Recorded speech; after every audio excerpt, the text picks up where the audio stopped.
प्यारे बच्चों, मैं सविता प्रजापति अयोध्या दास राजकीय कन्या इंटर कॉलेज गोरखपुर से कक्षा 11 जीव विज्ञान विषय की इस कक्षा में आपका स्वागत करती हूँ। बच्चों, आज हम कक्षा 11 के जीव विज्ञान विषय का अध्ययन प्रारंभ करने जा रहे हैं और इस विषय का अध्ययन प्रारंभ करने से पहले आइए हम इसके पाठ्यक्रम के बारे में जान लें।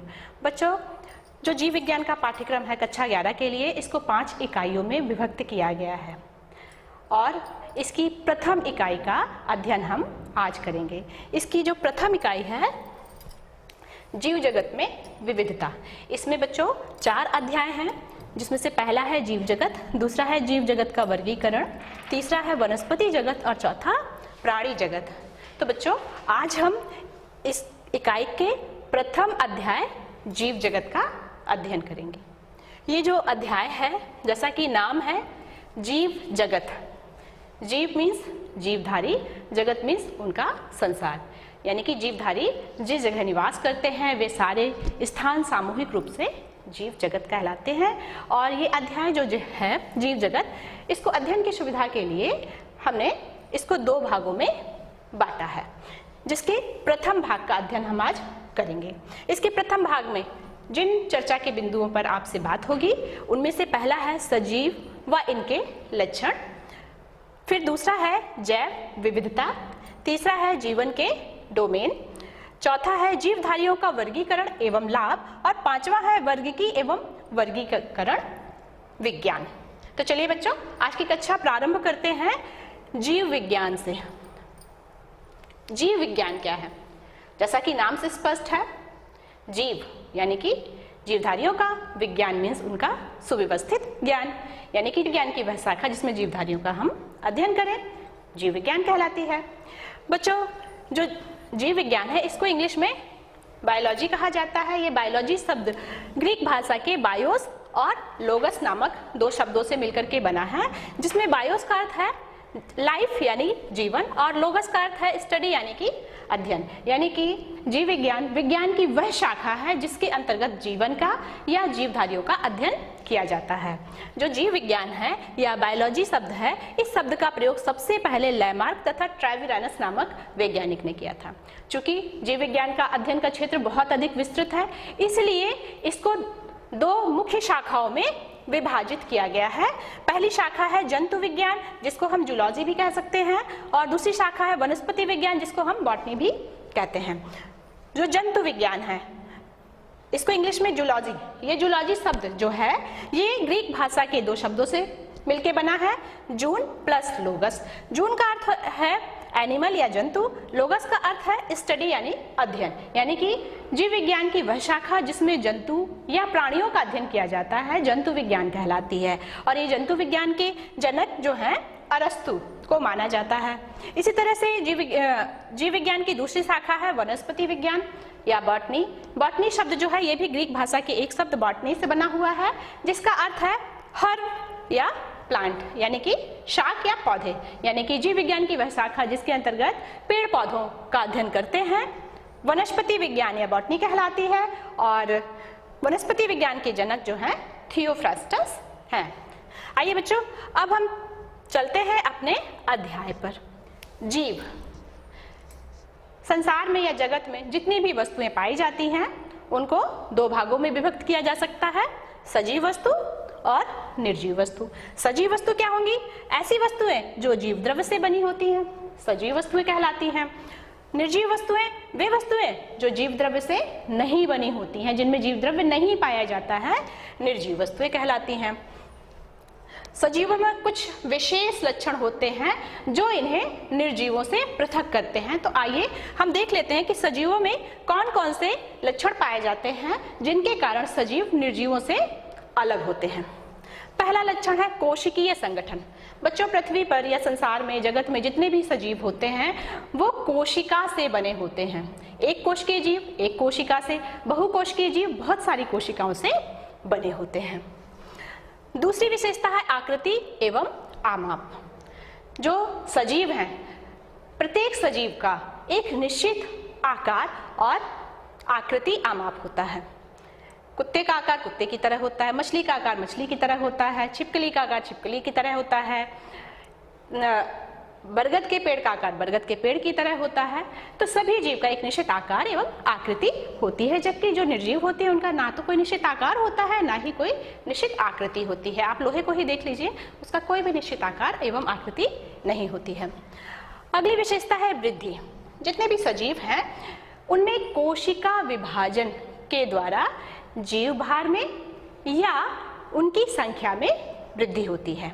जो बहुकोशिकीय जीव होते हैं बच्चों, उनका विकास एक कोशिकीय जाइगोट से सामान्यता होता है, और ये एक कोशिकीय जाइगोट जो होता है इसमें कोशिका विभाजन होता है, जिससे बहुत सारी कोशिकाएं बनती हैं और एक कोशिका से बहुकोशिकीय विकसित प्राणी का निर्माण होता है। और ये विकास की क्रिया पौधों में जीवन पर्यंत चलती रहती है, जबकि जंतुओं में जीवन की एक निश्चित आयु तक होती है। इसके अलावा जो एक कोशिकीय जीव होते हैं ये कोशिका विभाजन के द्वारा अपनी संख्या में वृद्धि करते हैं। अगली विशेषता है पोषण। पोषण यानी कि न्यूट्रिशन। प्रत्येक जीव जो है उसको वृद्धि करने के लिए नई नई कोशिका बनाना पड़ता है, और प्रत्येक कोशिका का निर्माण जीव द्रव्य से होता है, और जीव द्रव्य के निर्माण के लिए जीवों को भोजन की आवश्यकता होती है। तो जो पौधे हैं वो प्रकाश संश्लेषण के द्वारा अपना भोजन प्राप्त कर लेते हैं, और जो जंतु हैं वो दूसरे जीवों का भक्षण करके भोजन प्राप्त करते हैं, जिनका पाचन करते हैं, और पाचन के फलस्वरूप जो पचा हुआ भोज्य पदार्थ होता है ये शरीर की प्रत्येक कोशिका में पहुंच करके जीव द्रव्य का निर्माण करता है। अगली विशेषता उपापचय। जितने भी सजीव हैं उनके कोशिका द्रव्य में बहुत सारे जैविक अणु पाए जाते हैं। ये जो जैविक अणु हैं इनमें प्रतिपल हजारों या लाखों कह सकते हैं जैव रासायनिक क्रियाएं होती हैं, और इन जैव रासायनिक क्रियाओं के कारण जीव द्रव्य का निर्माण होता है और जीवन से संबंधित विभिन्न घटनाएं होती हैं। जो उपापचय क्रिया होती है ये संश्लेषणात्मक और अपघटनकारी दोनों तरह से होती है। संश्लेषणात्मक में क्या होता है, सरल अणुओं से जटिल अणुओं का निर्माण होता है, यानी कि जीव द्रव्य का निर्माण होता है। और अपघटनकारी में क्या होता है कि जटिल अणुओं से सरल अणुओं का निर्माण होता है, जैसे कि श्वसन में ग्लूकोज के ऑक्सीकरण के फलस्वरूप जल और कार्बन डाइऑक्साइड इसके साथ ऊर्जा मुक्त होती है। अगली विशेषता है श्वसन। जितने भी सजीव हैं उनमें श्वसन की क्रिया होती है। श्वसन की क्रिया के फलस्वरूप ऊर्जा का निर्माण होता है, और ऊर्जा के द्वारा जीव अपनी जैविक क्रियाओं को करते हैं। उत्सर्जन अगली विशेषता है। जब शरीर में या कोशिका में उपापचय की क्रियाएं होती हैं तो उसके फलस्वरूप विभिन्न प्रकार के हानिकारक पदार्थ बनते हैं। इन हानिकारक पदार्थों को शरीर से बाहर निकालने की जो क्रिया होती है उत्सर्जन कहलाती है। तो सजीवों में क्रिया होती है जबकि निर्जीवों में क्रिया नहीं होती है। अगली विशेषता है गमन। जो जंतु होते हैं वे एक स्थान से दूसरे स्थान पर चले जा सकते हैं भोजन की तलाश में या आवास की तलाश में, जबकि जो पौधे होते हैं वो एक ही स्थान पर अपनी जड़ों के द्वारा फिक्स रह करके अपनी शाखाओं को हिला डुला करके गति करते हैं। यानी कि सजीवों में गमन और गति की क्रिया होती है, जबकि निर्जीवों में स्वतः गमन और गति की क्रिया नहीं होती है। अगली विशेषता संवेदनशीलता, अनुकूलनता तथा स्थैतिकता। संवेदनशीलता बच्चों, जितने भी जीव हैं सब प्रकाश के प्रति, जल के प्रति, तापमान के प्रति और वातावरण में उपस्थित प्रदूषकों के प्रति संवेदनशील होते हैं। जैसे कि अचानक अगर हम अंधेरे कमरे से बाहर प्रकाश में आते हैं, सूर्य की रोशनी में आते हैं, तो हमारे आंखों के सामने चकाचौंध हो जाता है, या हम बाहर धूप में खड़े हों और अचानक हम अंधेरे कमरे में आए या ऐसे कमरे में आए जहाँ पे प्रकाश कम है तो हमको कुछ भी दिखाई नहीं देता है। ये क्या है? संवेदनशीलता है। अगली विशेषता अनुकूलनता। जो जीव होते हैं यदि वातावरण में परिवर्तन होता है तो उनमें ये विशेषता पाई जाती है कि वातावरण में परिवर्तन के अनुरूप वो अपने शरीर की अवस्थाओं को परिवर्तित करते हैं, और ये परिवर्तन करने की क्षमता जो है अनुकूलनता कहलाती है, जिसके द्वारा विपरीत परिस्थितियों में भी जीव जीवित बने रहते हैं। स्थैतिकता। स्थैतिकता के अंतर्गत जो जीव होते हैं वे अपने शरीर के अंदर की एक स्थिर अवस्था को बनाए रखते हैं। यदि वातावरण का तापमान अधिक होता है तब भी उस स्थिति में सजीव अपने शरीर का एक निश्चित तापमान बनाए रखते हैं। जैसा कि आप जानते हैं मनुष्य के शरीर का तापमान 98.6 डिग्री फ़ारेनहाइट होता है, जो कि गर्मियों और ठंडियों दोनों में समान ही होता है। अगली विशेषता जनन। जितने भी जीव होते हैं बच्चों, इनमें जनन की क्रिया पाई जाती है, जिसके द्वारा ये अपने ही जैसे संतान उत्पन्न करते हैं और अपनी संख्या में वृद्धि करते हैं, जबकि निर्जीवों में क्रिया होती ही नहीं है। जैव विकास। प्रत्येक सजीव में जैव विकास की क्रिया होती है, जिसके द्वारा सरल जीवों से जटिल जीवों का निर्माण होता है। तो ये सारी विशेषताएं जो है ये सजीवों में पाई जाती हैं, जबकि निर्जीवों में नहीं पाई जाती हैं। तो इस प्रकार से सजीव निर्जीवों से पृथक होते हैं। अब बात करते हैं जैव विविधता की। बच्चों, हम अपने आसपास देखते हैं तो हमको बहुत सारे जीव दिखाई देते हैं, जैसे कि विभिन्न प्रकार के पेड़ पौधे, नीम, बरगद, पीपल, गुलाब, गुड़हल, घास फूस, बहुत सारे। इसके अलावा हमको अगर हम जंतु की बात करें तो हम टिड्डे देख सकते हैं, मकड़ी, विभिन्न प्रकार के कीड़े, कुत्ते, बिल्ली, चूहे। तो ये विभिन्न प्रकार के जो जीव हैं, यही तो जैव विविधता है, यानी कि जीव जगत में असंख्य प्रकार के जीवों की उपस्थिति ही जैव विविधता कहलाती है। वैज्ञानिकों ने अभी तक 17 से 18 लाख जीवों का पता लगा करके उनका नामकरण किया है। अब तक बच्चों उच्च पौधों की 2,70,000 जातियां, शैवाल की 40,000 जातियां, स्तनधारी की 4,650 जातियां, पक्षियों की 9,700 जातियां और कीटों की 10,25,000 जातियों की खोज की जा चुकी है। अब बात करते हैं जीवन के डोमेन। जीव जगत में जो जीवन पाया जाता है उसको 3 डोमेन में विभाजित किया जा सकता है, और 3 डोमेन में विभाजित करने के लिए एक संकल्पना प्रस्तुत की गई, जिसे जीवन के 3 डोमेन कहते हैं। जीवन के 3 डोमेन की संकल्पना बीज नामक वैज्ञानिक ने 1990 ईस्वी में प्रस्तुत की, जिसके अनुसार जीवन के 3 डोमेन है। पहला डोमेन है डोमेन आर्किया या आर्की बैक्टीरिया, दूसरा डोमेन है बैक्टीरिया या यू बैक्टीरिया, और तीसरा डोमेन है यूकैरिया या यूकैरियोटा। तो एक एक डोमेन की हम बात करते हैं। सबसे पहले डोमेन आर्किया या आर्की बैक्टीरिया। बच्चों, जो आर्किया है इसके अंतर्गत जितने भी जीव आते हैं वो सभी प्रोकैरियोटिक कोशिका से बने होते हैं। प्रोकैरियोटिक और यूकैरियोटिक कोशिका के बारे में आपने कक्षा 9 में भी पहले पढ़ा है, और इसी कक्षा 11 में आप आने वाले अध्याय में भी इसको पुनः पढ़ेंगे। इसके अलावा आर्किया की जो कोशिका होती है, उनकी कोशिका भित्ति में पेप्टिडोग्लाइकॉन्स नहीं पाए जाते हैं। इन पर एंटीबायोटिक्स का कोई प्रभाव नहीं पड़ता है, और साथ ही इनका जो आरएनए होता है, विशेषकर राइबोसोमल आरएनए, ये आरएनए यूबैक्टीरिया और यूकैरिया के आरएनए से पृथक होता है, अलग प्रकार का होता है। अब बात करते हैं डोमेन बैक्टीरिया या यूबैक्टीरिया की। जो यूबैक्टीरिया है ये भी जीव प्रोकैरियोटिक कोशिका से बने होते हैं, जिनमें कि वास्तविक केंद्रक नहीं होता है, ना ही इसमें। इनकी जो कोशिका भित्ति होती है उनमें पेप्टिडोग्लाइकॉन्स पाए जाते हैं। इसके अलावा इन पर एंटीबायोटिक्स का प्रभाव पड़ता है, और bacterial RNA, ribosomal RNA archaea के आरएनए और यूकैरिया के आरएनए से अलग प्रकार का होता है। अब बात करते हैं डोमेन यूकैरिया या यूकैरियोटा की। तो इसके अंतर्गत जितने भी जीव आते हैं वे सभी जीव यूकैरियोटिक कोशिका से बने होते हैं, यानी कि इनमें विशेषकर विकसित केंद्रक पाया जाता है।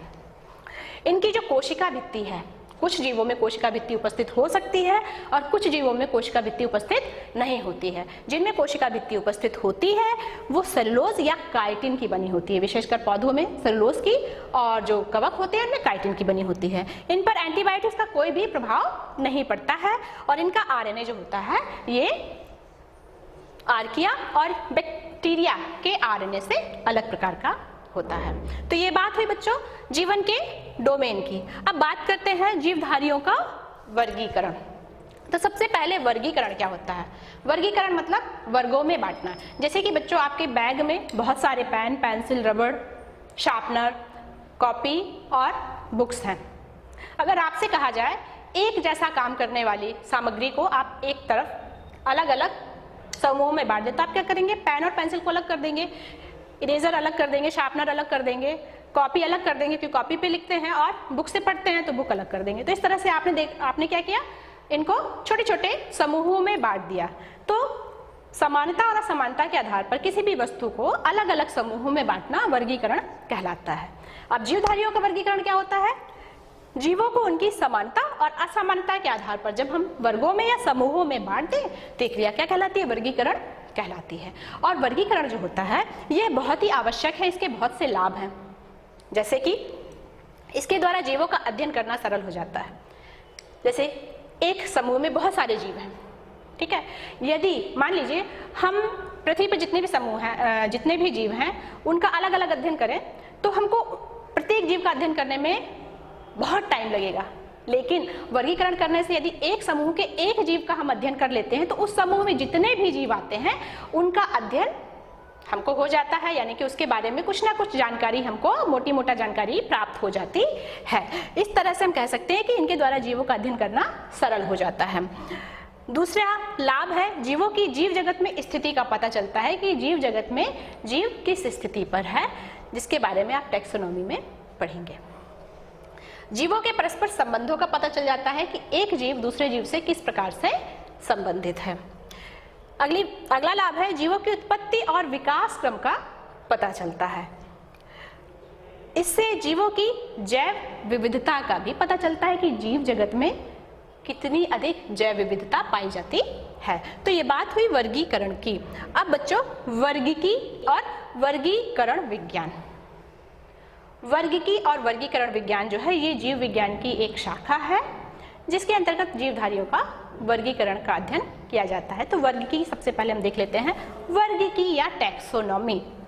वर्गीकी के अंतर्गत जीवों का वर्णन, नामकरण, पहचान, उनके वर्गीकरण में प्रयुक्त विधियों, नियमों और सिद्धांतों का अध्ययन किया जाता है। जबकि वर्गीकरण विज्ञान जो है इसके अंतर्गत वर्गीकी के साथ साथ जीवों की विविधता, उनके तुलनात्मक, विकासात्मक एवं जातीय वृत्तीय संबंधों का अध्ययन इसके अंतर्गत किया जाता है। वर्गीकी और वर्गीकरण विज्ञान एक दूसरे के पूरक होते हैं और जो वर्गीकरण विज्ञान है इसके जनक कैरोलस लीनियस हैं। वर्गीकी संवर्ग। वर्गीकरण में हम जीवों को अलग अलग समूहों में बांटते हैं तो ये समूह ही वर्गीकी संवर्ग कहलाते हैं। जीवों के वर्गीकरण में प्रयुक्त विभिन्न समूहों को वर्गीकी संवर्ग या वर्गक कहते हैं, जैसे जाति, वंश, कुल, गण, वर्ग, संघ और जगत। संवर्ग या वर्गक जो होते हैं ये वर्गीकरण की इकाई कहलाती है। वर्गीकरण की सबसे छोटी इकाई जाति या स्पीसीज है, जबकि वर्गीकरण की सबसे बड़ी इकाई जगत या किंगडम है। वर्गीकरण के सारे वर्ग का वर्गीकरण में एक निश्चित स्थान होता है और जब इनको इनके स्थान में व्यवस्थित किया जाता है तो एक पदानुक्रम बनता है जिसको हम वर्गीकी पदानुक्रम कहते हैं, जिसके बारे में अभी हम आगे पढ़ेंगे। अब बच्चों जाति की संकल्पना, जाति क्या है? जाति शब्द जो है इसका प्रयोग सबसे पहले जॉन रे ने किया था और जाति संकल्पना सबसे पहले मायर नामक वैज्ञानिक ने 1942 ईस्वी में दी थी। इन्होंने बताया कि जाति जीवों का वह समूह है जो आपस में संकरण कर सकती है, यानी कि जाति आपस में संकरण करने वाले एक समान जीवों का समूह है और संकरण करके ये संतान उत्पन्न करती है। संकरण दो विभिन्न लक्षणों वाले जब जीव आपस में लैंगिक जनन के द्वारा संतान उत्पन्न करते हैं तो ये क्रिया संकरण कहलाती है। जैसे कि घोड़ी और गधे से जब संतान उत्पन्न होती है तो ये क्रिया जो है संकरण कहलाती है और इसकी जो संतान होती है जिसे हम खच्चर कहते हैं, और ये जो खच्चर होता है इसमें संतान उत्पन्न करने की क्षमता नहीं पाई जाती है। इस संकल्पना में कुछ कमियां थी जिसके बाद आधुनिक संकल्पना प्रस्तुत की गई, जिसके अनुसार जाति आकारिकी रूप से समान लक्षणों वाले जीवों का वह समूह है जो अन्य जीवों के समूह से आनुवांशिक रूप से पृथक होगी और जननी रूप से पृथक होगी। यानी कि जाति ऐसे जीवों का समूह है जिनके आकार की संरचना एक समान है लगभग। इसके अलावा इनमें आनुवांशिक रूप से समानता है, यानी कि इनका जीन पूल जो होता है समान होता है। इसके अलावा ये दूसरे जाति के जीवों के साथ प्रजनन करके अपने जैसी संतान उत्पन्न करने वाली संतान उत्पन्न नहीं कर सकते हैं, केवल ये आपस में ही अंतरा प्रजनन करके अपने जैसी संतान उत्पन्न कर सकते हैं। अब बात करते हैं बच्चों वर्गीकी पदानुक्रम। जैसा कि अभी हमने जाना कि वर्गीकरण में जो वर्गीकी संवर्ग होते हैं उनका एक निश्चित स्थान होता है, और जब इनको इनके स्थान पर व्यवस्थित किया जाता है तो इसके फलस्वरूप एक पदानुक्रम बनता है जिसको वर्ग की पदानुक्रम कहते हैं। जैसे कि बच्चों आप ये देख रहे हैं, ये वर्ग की पदानुक्रम है जो कि आरोही क्रम में है, जिसमें सबसे नीचे हम जाति को रखते हैं क्योंकि जाति वर्गीकरण की सबसे छोटी इकाई है, और सबसे ऊपर हम जगत को रखते हैं क्योंकि जगत वर्गीकरण की सबसे बड़ी इकाई है। जो जाति है यह अंतरा प्रजनन करने वाले जीवों का समूह होती है। एक समान लक्षण के जीव मिलकर के वंश बनाते हैं, और एक समान लक्षण रखने वाले वंश का जो समूह होता है वो कुल बनाते हैं। एक समान लक्षण वाले कई कुल आपस में मिलकर के गण बनाते हैं। एक समान लक्षण वाले कई गण आपस में मिलकर के वर्ग बनाते हैं, और एक समान लक्षण वाले कई वर्ग आपस में मिलकर के फाइलम या डिवीजन बनाते हैं, और एक समान लक्षण वाले संघ और डिवीजन आपस में मिलकर के किंगडम या जगत बनाते हैं। तो इस तरह से जाति सबसे नीचे और जगत सबसे ऊपर होती है। तो बच्चों यहाँ पर आते आते हमारे आज का अध्याय का ये भाग समाप्त होता है। इसके बाद इसी अध्याय पर आधारित आपके लिए 4 प्रश्न हैं, जिनमें से पहला है सजीवों के लक्षण बताइए, वर्गीकरण किसे कहते हैं, जाति की संकल्पना क्या है, अपने आसपास पाए जाने वाले सजीवों की सूची बनाइए। तो बच्चों हम फिर आपके साथ इसी अध्याय के दूसरे भाग में अगली बार फिर मिलेंगे। तब तक के लिए धन्यवाद।